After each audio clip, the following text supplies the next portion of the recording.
2 decades ago, one of Africa's most devastating civil wars ended in Mozambique. Today, the country is still one of the world's poorest. Here, on the South African side of the border, another war is being fought, a war against rhino poachers. In 2013, more than 1,000 of these endangered giants were killed by poachers.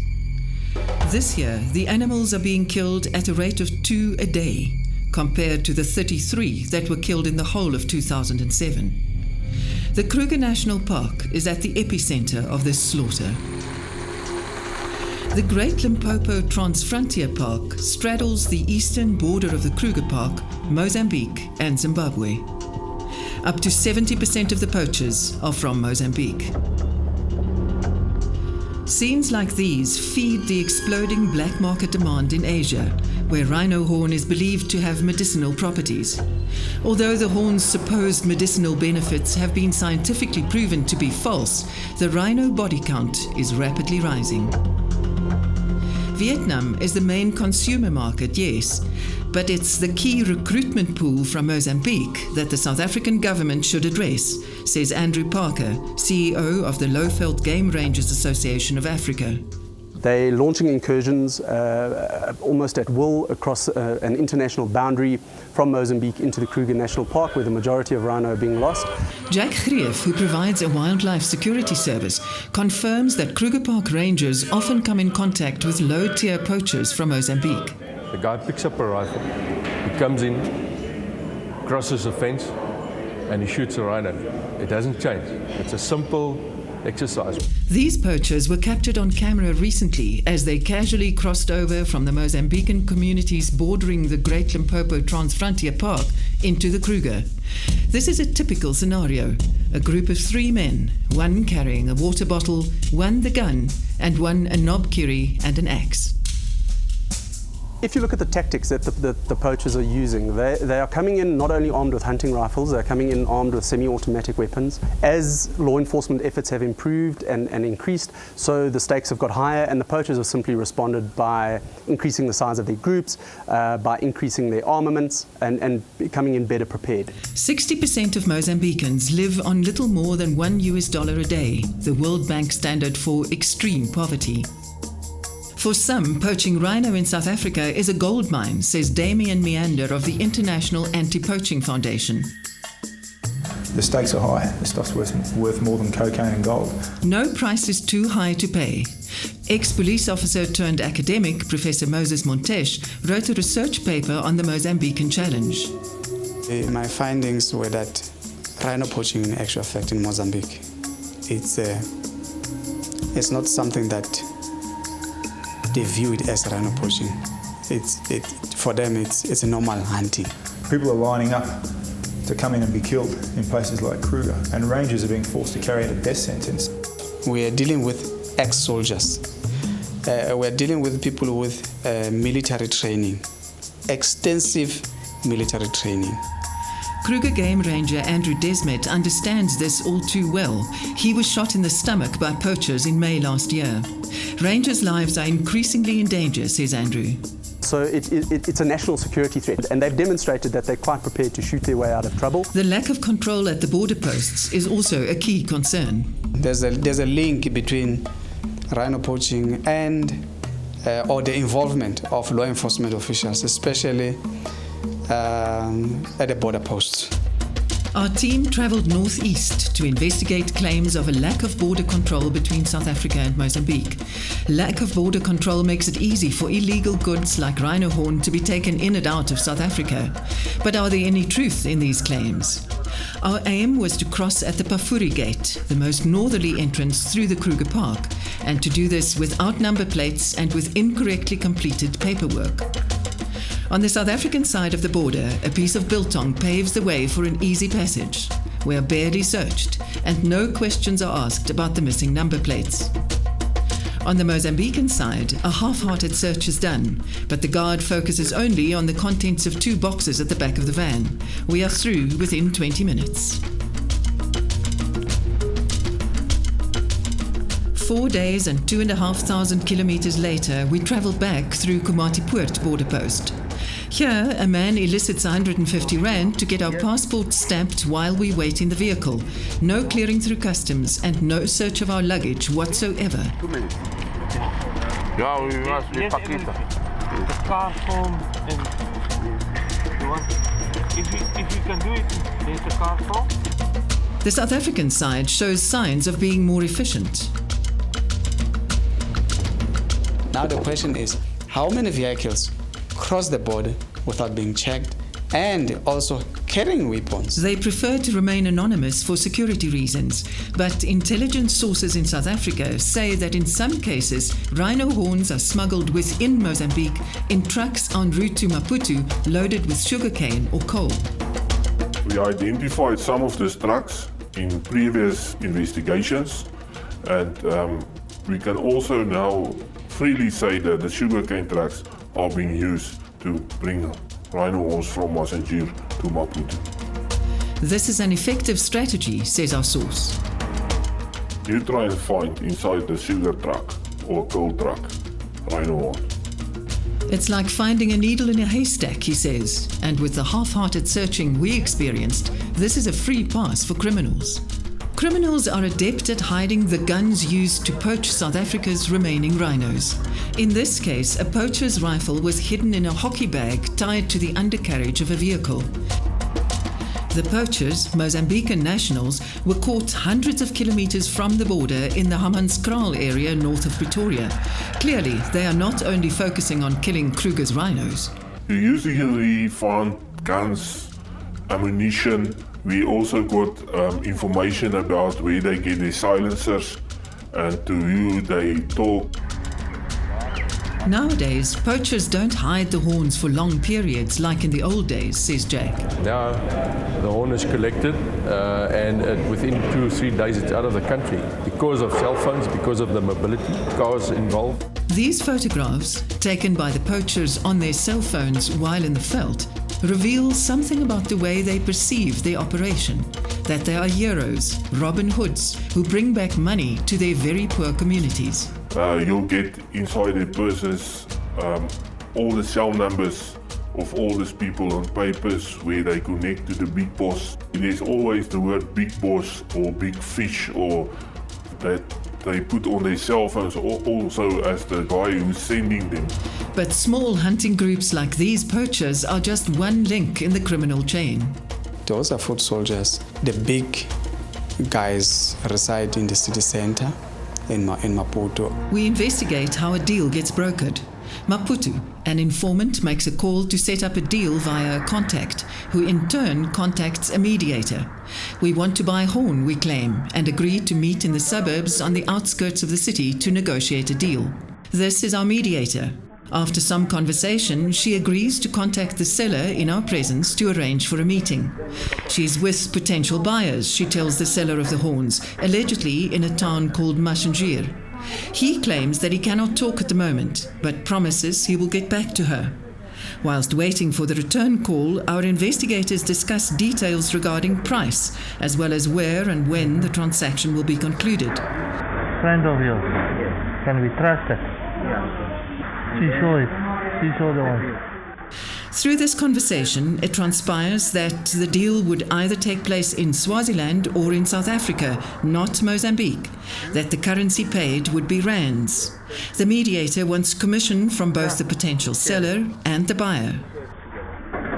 The purchase price would be directly paid over to the seller, but the suspect does not return the call. We obtain his cellular number from the mediator and we make contact directly to negotiate the possible purchase of a rhino horn. At a critical moment, the deal falls through because we cannot agree on the price. What? No. I'm telling you now, I've got too much horns. I'm gonna pay you 200 a kg. If you don't want to take it, I've got other people that's delivering 10, 20 kgs every fucking week too. Yes. So I'm not going to go into that negotiation. The black market price for rhino horn is around 300,000 rand per kilogram, but 87% of this money will go to middlemen and criminal ringleaders from other countries. Poachers get only about 4% or 12,000 rand. For them, this is a lot of money. These pictures were taken in a marketplace in Maputo where ivory was openly displayed. Rhino horn was also up for sale, but law enforcement officials are missing in action. Wildlife products like these are shipped to Asia by people like this Vietnamese national, Man Tung Tran. The 2 rhino horns in his luggage showed up on X-rays at OR Tambo Airport last year while he was en route from Mozambique to Vietnam. He was arrested while in transit and sentenced to 200,000 rand or 3 years imprisonment. A further 4 years were suspended for 5 years. But had this arrest been made in Mozambique, he could have expected nothing but a slap on the wrist. Juan Carlos Vasquez, outreach officer of CITES, explains.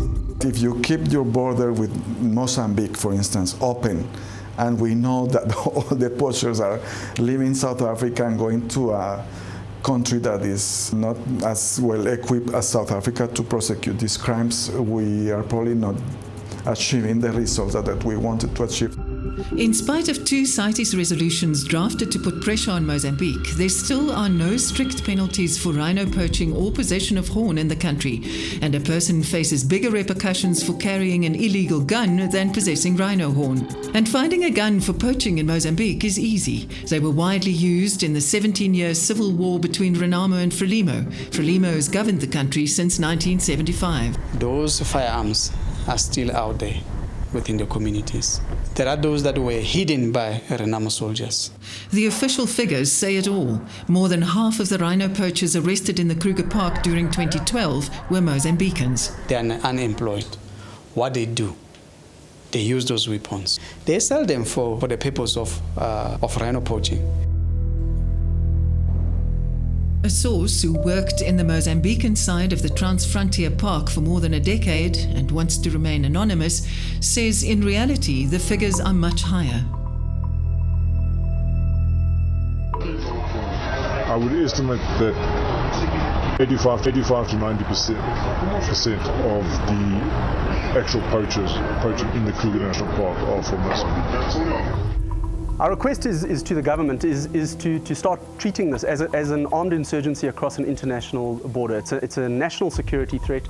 South African Minister of Water and Environmental Affairs, Edna Molewa, confirmed that poor law enforcement in Mozambique is a concern. We have gone there as a security cluster led by the defense team to meet a group of ministers within the security cluster. And in all these efforts, we do think that a lot is coming out. Number one, I've already finalized our memorandum of understanding, which is due to be signed. It's just going through the processes because it's got to be agreed to at cabinet's level, obviously. We reached Alfonso Madopi, head of the Transfrontier Conservation Areas Unit in Mozambique, by telephone. And it's becoming an issue of the national safety. That's why I'm calling it a crisis. And what is being done about this crisis? How are you addressing it? One of them, we have been discussing a lot with our country neighbor, South Africa, in order to have joint operations to control the rhino poaching. What would you say is the key challenge here? First, to have the political will to control it. That's the one approach. That's the one challenge. The second challenge is to have the patrolling equips or the patrolling teams well equipped in order to address the issue. Extremely poor communities live in this park of about 35,000 square kilometers, which straddles South Africa, Zimbabwe and Mozambique. They live in the middle of nowhere inside the park on the Mozambican side. It is from communities like these that an endless stream of foot soldiers are drawn by the criminal bosses in consumer countries. One of the strategies to combat poaching listed by Minister Molewa is the proposed relocation of communities out of the park, a joint initiative between Mozambique and South Africa. So there's a movement already. I think one village has already been moved We investigate how these relocations are coming along and travel all along the border of Kruger on the Mozambican side via Pafuri Gate. We spot countless communities living in the park. There are signs of building activity, lots of livestock, very little wildlife. Our first GPS reading of any wild animals whatsoever comes a full 3 hours after entering the park. We have it on good authority that poaching of small animals is a problem here. Ask the locals about rhinos and the standard response is that they are all poached out. Our destination is a town called Massenger, a village on the edge of this dam, allegedly poachers' haven. Our information is that Massenger is one of several small towns that thrive on the sale of rhino horns. In this context, a 4x4 named Bin Laden sets an ominous tone. Our undercover investigators are acting on a tip-off. An alleged poacher is about to enter the town with horns poached in South Africa. Here he comes. We use hidden cameras to capture his arrival. A dusty, tired man coming home with his bounty. This is a town where the houses are new. There's building activity. Massenger is clearly a town with newfound money and contrasts starkly with the villages we passed earlier travelling from Pafuri Gate through the park. In Massenger, you can cut the atmosphere with a knife. We are obviously not welcome, and we use our hidden cameras to hide our intentions.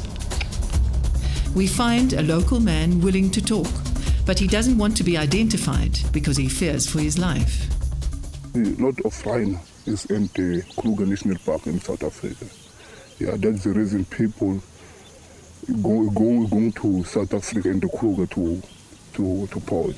Dave, not his real name, grew up in Massenger and saw it rise from the ashes of war to its new wealth built on poaching, he claims. Our village was in a poor situation. It was in war. He says things have changed in the last 5 years. Yeah, now it's more money because many people, you brought nice cars, you know. Yeah, you building nice houses, you know. Dave shows us what is known as Millionaire's Hill here, built with rhino poaching money. The nice houses is come from the poaching. So we have other people who know this man, you're not working anywhere, but you brought much money. Alfonso Madope of the Trans-Frontier Conservation Areas Unit. Do you think Massenger is a hotspot area? Not only Massenger, but those communities living along the border. So we've got communities living southern area of Massenger, others living in northern area of Massenger. And we have some information saying that some poachers, they are coming from those communities. The poaching culture is deeply entrenched here. What makes a poacher stand out? Today is normal, but tomorrow and after tomorrow, you bring nice cars. One of the first things Mozambican poachers allegedly do when they get paid is to buy expensive vehicles. Over 2,500 kilometers, we pass several communities who clearly live under the breadline but have expensive cars parked outside their homes. We write down the registration numbers of 120 cars on our journey, starting the minute we cross over into Mozambique. Only 4 have Mozambican number plates, the rest are South African. Of the 120 cars we dotted down, only 27 were found to be legitimately registered. 77.5% was stolen or had illegal number plates on them. It seems that rhino poaching thrives in a climate of lawlessness. Those in the know will tell you that this town, Magud, is the place to buy a gun, and many a rhino poacher pays a visit here. It is claimed that it is just as easy to buy a gun as it is to find someone to teach you how to use it. Other people, you know the gun from the horse. And then other people, you know the gun from each brothers, you know, to explain how to use their gun. Sometimes we search the poachers, you know, to bring to the police. But tomorrow, after tomorrow, it's outside. So I don't know what's really happening. Poachers are not seen as criminals by their communities, says a source who worked in the park for more than a decade. He too wants to remain anonymous. The Rhino poachers are the Robin Hoods of the communities. They now give lifts. They've got vehicles. They're mobile. They give lifts to the community that doesn't have a vehicle. They take sick people to hospital from in the middle of the bush where before those people might have died. We set ourselves the task of establishing how difficult it would be to find an alleged poacher. Given the fact that everyone in Massengier knows who the poachers are, we ask around until we get a name on camera. Not this. They are Mr. Navarro Navara. Yeah, Navara. Yeah. He lives inside the park. Yeah. Is he the big boy? Yeah, that's the big boy. Oh, okay. Some more questions lead to key people, and soon we link this name to a cell number and then to a vehicle registration number. The license is AAM. It's white with black things on the back. The next goal we set ourselves is to find the home of the alleged poacher. On the way, we pass a tavern, pointed out to us by a source as a popular meeting place for these hunters. Using technology, we locate the premises of the alleged poacher and find a vehicle with the registration that we'd been given earlier. It is parked at the house.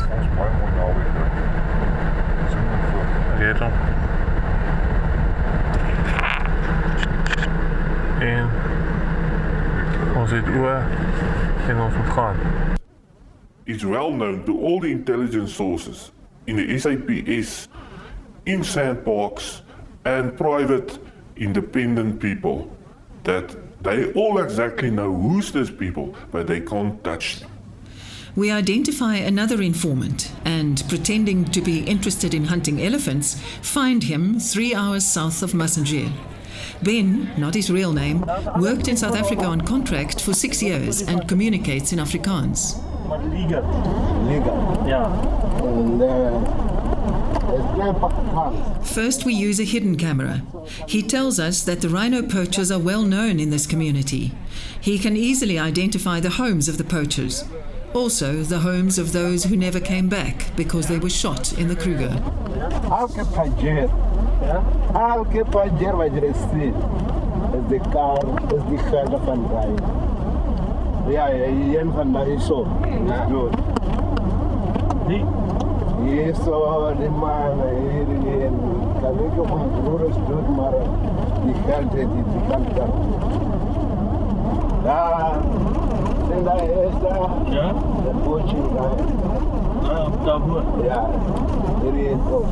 And what happens to the broken fence bordering the park? It ends up here, he says, used as a fence in front of people's homes.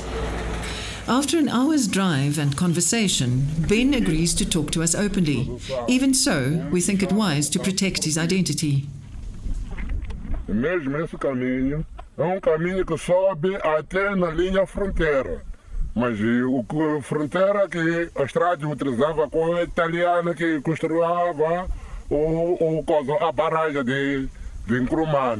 Mas do momento que estava a continuar é o caçador furtivo que estava a violar esse caminho como caminho de fazer o trabalho de caçador furtivo. Lately, the Kurumani Dam supplies a lot more than fish to the community, Ben explains.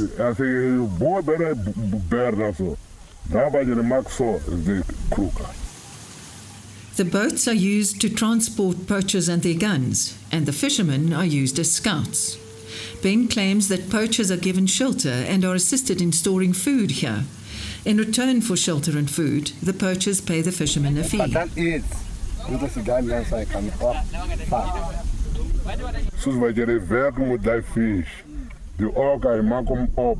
Ek kyk daai kant, hy sien die is die foon, hy werk vinnig.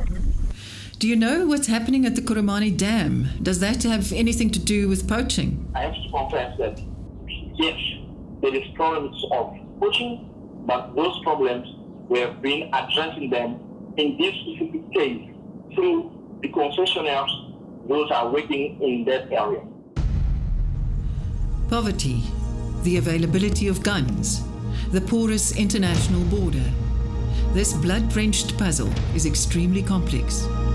Money and the commodity itself is fueling a tremendously complex web of crime syndicates at this point in time. The Rhino decisions that came out of CITES-COP were actually good. I mean, they named the countries we were concerned about, specifically Vietnam and Mozambique. They asked for very tangible outputs with tight time frames and the threat of sanctions if they weren't kept to.